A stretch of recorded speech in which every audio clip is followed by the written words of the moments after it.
Are your family members and friends asking you to add them on WhatsApp? In case you want to get started with WhatsApp, but are confused where to begin, I will be showing you in this video how to download and install WhatsApp on your phone. So the first step is to open up the App Store on your iPhone. If you're using an Android phone, you would open up the Google Play Store. Next, tap on the search bar. Now search for WhatsApp.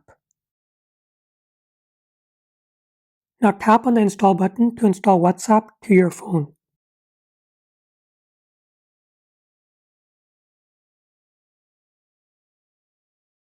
Once the download is finished, tap on the open button to open WhatsApp. And that's it. WhatsApp has been successfully downloaded and installed on your phone. The next step is to create a WhatsApp account. You can watch the video on the right side of your screen to learn how to create a WhatsApp account. If you found this video helpful, hit the subscribe button to stay tuned for more videos like this.